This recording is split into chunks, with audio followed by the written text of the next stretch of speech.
नए पेज पे ले लेते हैं, क्योंकि ये बहुत ही इंपॉर्टेंट क्वेश्चन है। 7 नंबर में मान के चलिए 2 या 3 नंबर का यही सवाल आ जाएगा सेमीकंडक्टर से।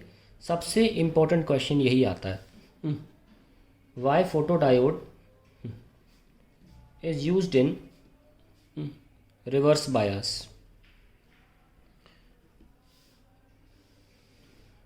पहले मैं इसको समझा देता हूँ। देखिए, मान लीजिए आपने फोटो डायोड को फॉरवर्ड बायस में अगर यूज़ किया तो क्या होगा, पहले ये देखो। P N ammeter. अब जब भी हम फॉरवर्ड बायस में जंक्शन को लगाते हैं, हमेशा मिली एमीटर को यूज़ किया जाता है।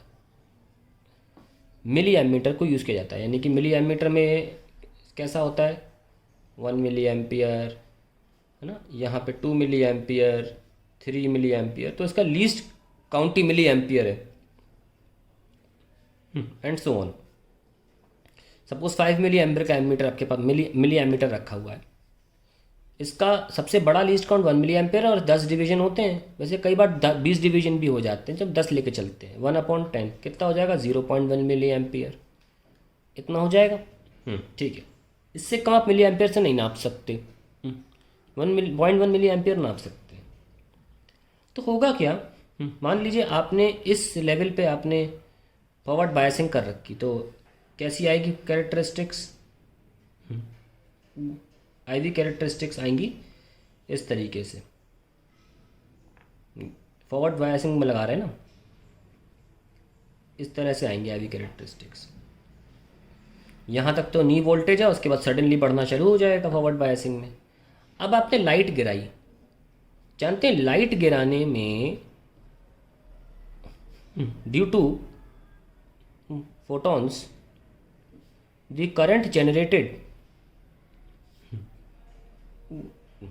generated is of the order of micro ampere. तो आप मुझे बताइए, आपका एमीटर 0.1 मिली एम्पियर नोट कर सकता है। सपोज किसी एक टाइम पर जो एम्पियर है वो 2.5 मिली एम्पियर को दिखा रहा है फॉरवर्ड बायसिंग में। सपोज यहाँ दिखा रही है सुई 2.5 मिली एम्पियर पे, बेचारे का लीस्ट काउंट ही नहीं है उतना। फिर आपने लाइट गिराई और लाइट गिरने से 1 माइक्रो एम्पियर करंट आया। कैसे जोड़ोगे, कैसे जोड़ोगे इसको, आप इसको ऐसे जोड़ोगे 2.500 0.001 2.5001 सॉरी 2.501। ठीक है, ये मिली एम्पियर में अगर करना हो, कि हम जानते हैं कि 0.001 मिली एम्पियर 1 माइक्रो एम्पियर को लिखा जा सकता है। तो अगर आपको जोड़ना भी हुआ तो आप जोड़ोगे, आपको क्या मिलेगा, 2.501 मिली एम्पियर। क्या ये करंट और ये 1 तीसरे डिजिट में दिखाने की इस एमीटर की औकात है? नहीं है। तो आप कहोगे क्यों यूज़ कर रहे हो, माइक्रो एमीटर यूज़ कर लो। तो भाई कोई भी माइक्रो एमीटर नहीं आता जो 2500 लेवल तक की करंट को नाप सके, क्योंकि अगर सर्किट में करंट 2.5 मिली एम्पियर है और अगर आप माइक्रो एमीटर यूज़ करते हो तो आप 2.5 को मल्टीप्लाई कर लो, 2.5 इंटू 1000, तो 2500 माइक्रो एम्पियर। इस रेंज का कोई माइक्रो एमीटर बाजार में नहीं आता है, तो आप माइक्रो एमीटर यूज़ नहीं कर सकते when you are using forward biasing.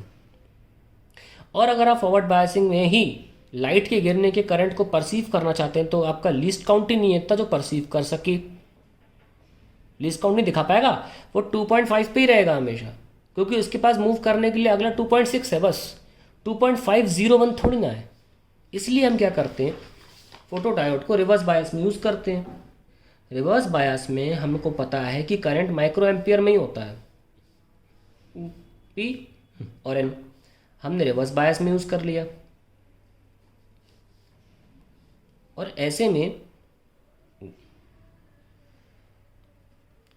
में माइनॉरिटी चार्ज कैरियर्स की वजह से पी टाइप में इलेक्ट्रॉन्स और एन टाइप में होल जो माइनॉरिटी में है, वो जब करंट डेवलप करते हैं तो वो माइक्रो एम्पियर में ही होता है, बहुत कम, ना के बराबर। उसको डार्क करंट बोलते हैं जब तक कि लाइट नहीं गिर रही। डार्क करंट बिल्कुल नोट, आप उसे ऑलमोस्ट समझ लो परसीव ही नहीं कर पा रहे हैं। अब आपके पास जो एमीटर है वो ऐसा है, 1 माइक्रो एम्पियर, 2 माइक्रो एम्पियर, इस तरीके का एमीटर। ठीक है, जैसे बेसिक होते हैं 3 एंड सो ऑन। अब जब लाइट गिरती है तो मान लीजिए स्टार्टिंग में आपका जो करंट था बहुत कम था, ये 0 से स्टार्ट हो रहा है। सपोज डार्क करंट की वैल्यू जो कितनी है आई डी की 0.1 माइक्रो एम्पियर है, बिल्कुल स्टार्टिंग में ही रखा होगा 0.1 माइक्रो एम्पियर पे। लेकिन जब लाइट गिरेगी, सपोज लाइट गिरने की वजह से करंट आया due to light 1 micro ampere का, there will be a sudden rise in the सुई। सुई यहाँ पहुँच जाएगी 1.1 पे, है ना, सुई 1.1 पे पहुँच जाएगी और आप इसको अच्छी तरीके से परसीव कर पा रहे हो, तो ग्राफ बनाने में आसानी हो रही है। मेन है परसीव कर पा रहे हो, ये हिस्सा ऐसे बनता है यहाँ पे। और अगर आप इंटेंसिटी को बढ़ाते हो, सपोज I1 इंटेंसिटी पर, किसी पर्टिकुलर इंटेंसिटी ऑफ लाइट पर जो नंबर ऑफ होल्स थे उन्होंने कुछ नंबर ऑफ इलेक्ट्रॉन्स हटाए, क्योंकि आप फोटो इलेक्ट्रिक इफेक्ट पढ़ चुके हैं कि इंटेंसिटी बढ़ाने से नंबर ऑफ होल्स बढ़ते हैं, सॉरी नंबर ऑफ फोटॉन्स बढ़ते हैं और वो ज़्यादा इलेक्ट्रॉन्स को अपनी जगह से निकाल पाते हैं। अगर आप कोई और इंटेंसिटी लोगे तो और ज़्यादा इलेक्ट्रॉन्स टूटेंगे और ज़्यादा करंट आपको प्राप्त होगा एक हायर इंटेंसिटी पर। ये जो है वो इंटेंसिटी है और मैं छोटे आई से करंट दिखा रहा हूँ, तो आप देख सकते हैं कि करंट बढ़ रहा है when you increasing the intensity, and this is not a big thing, क्योंकि हम ये ऑलरेडी डुअल नेचर में पढ़ चुके हैं कि करंट इंटेंसिटी पे डायरेक्टली प्रोपोर्शनल है। क्योंकि इंटेंसिटी क्या होती है, number of photons per unit time per unit area, unit area. तो ये इंटेंसिटी है। ज़्यादा फोटॉन्स होंगे, more the photons more the electron will be emitted, more the photons more the electrons emitted and higher the current. चलिए, तो I hope ये बात clear हो गई होगी कि हम रिवर्स बायस में क्यों यूज़ कर रहे हैं, कि रिवर्स बायस में जब लाइट की वजह से करंट हो वो तो परसीव हो पाए। तो अब इसको कैसे लिखते हैं, now why photodiode is used in reverse bias, used in reverse bias 2021 में आएगा क्वेश्चन, +3 मार्क्स में आता है ये, या 2 मान के चलो। क्या रीज़न लिखेंगे इसका, if photodiode is used in forward bias, then a small current due to falling of light cannot be perceived, cannot be detected, लिखो cannot be detected by the milliammeter. However, if photodiode is reverse biased, then microammeter is used and a considerable change can be detected. Considerable change due to light, considerable change in current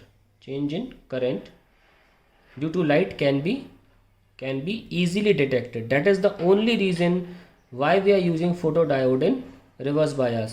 मैंने बहुत ही अच्छी तरीके से समझा दिया आपको। Least count का main problem है, आप फॉरवर्ड बायस में माइक्रो एमीटर यूज़ कर नहीं सकते और आप रिवर्स बायस में मिली एमीटर यूज़ नहीं करते हैं।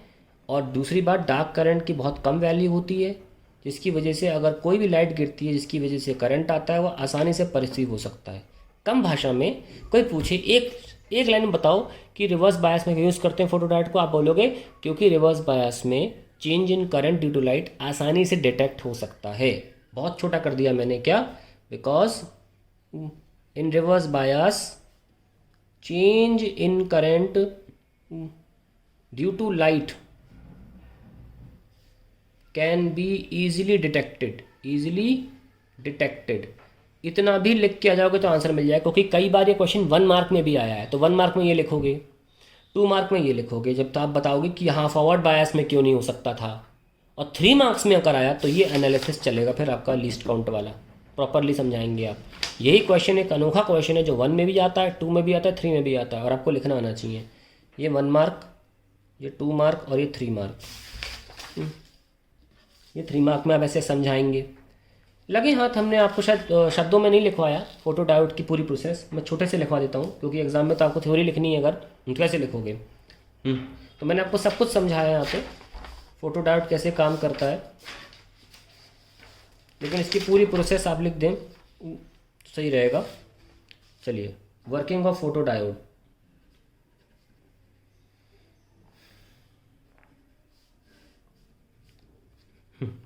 When light falls on the junction, it knocks out electron from the silicon atoms. Silicon atoms in the junction. And electron hole pair is generated. The electrons move into the N region and holes move into the P region and constitute a flow of current.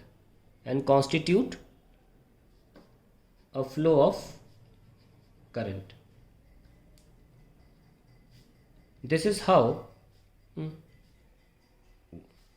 a photodiode works. बना के भी दिखा दीजिए, क्योंकि मैंने यहाँ reverse bias नहीं बोला है, तो आप जब डायग्राम बनाएंगे तो आप पूरा क्लियर कर देंगे. ये P, ये N, P को आप बनाएंगे नेगेटिव से, N को पॉजिटिव से, और यहाँ पर इंटरनल इलेक्ट्रिक फील्ड ऐसे जनरेट हो जाती है, एक्सटर्नल भी ऐसे जनरेट हो जाती है, ज़्यादा है एक्सटर्नल, दोनों मिला के यहाँ जो P में मेजॉरिटी में होल्स हैं और इलेक्ट्रॉन्स हैं उनको आने नहीं देते, जिसकी वजह से करंट होता ही नहीं है रिवर्स बायस में, या ना के बराबर होता है. लेकिन जो यहाँ पैदा होते हैं इलेक्ट्रॉन और होल, ये आ जाते हैं. कैसे? क्योंकि यहाँ प्लस है और इलेक्ट्रिक फील्ड ऐसे है, और ये वाली मिला के दोनों ही इलेक्ट्रिक फील्ड ऐसे हैं. इलेक्ट्रिक फील्ड की अपोजिट दिशा में इलेक्ट्रॉन मूव करते हैं, तो इलेक्ट्रॉन कहाँ बोले मैंने, देख लो, इलेक्ट्रॉन हो generated, electrons move into the N region, ऐसे मूव करते हैं. ओके, तो इस इलेक्ट्रिक फील्ड की मदद से, जंक्शन की इलेक्ट्रिक फील्ड की मदद से इलेक्ट्रॉन्स एन सेक्शन में पहुंचते हैं. उसके बाद बैटरी का पोटेंशियल इनको अपने पास ले जाता है. ठीक है, ये लिख लेते हैं. The electric field inside junction forces the electrons to move in N section and holes in P section, and then external battery source attracts these. यहाँ पहुँचने के बाद इलेक्ट्रॉन इस पॉजिटिव से अट्रैक्ट होते हैं, और जो होल्स हैं वाले ये इस नेगेटिव से अट्रैक्ट होते हैं. Battery source attracts the electrons and holes, and दस अ करंट इज सेटअप. तो इसका मेन यूज़ क्या है? फाइनली हम बोल सकते हैं दैट फोटोडायोड्स यूज़ क्या, क्यों पढ़ा जा रहा है फोटोडायोड को. Photodiodes, these are used to measure the intensity of light for various purpose.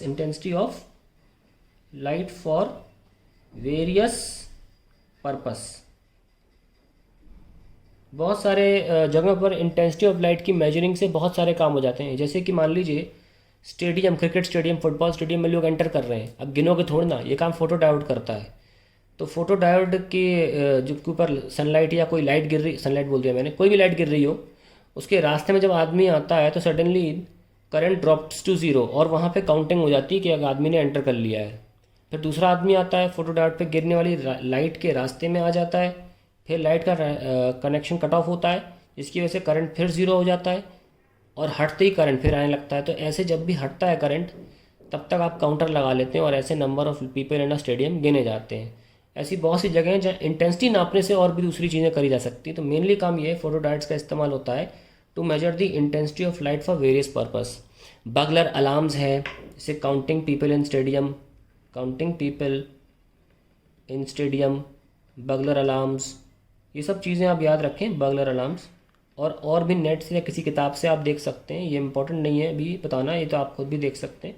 Main function था, that is the end of photodiode.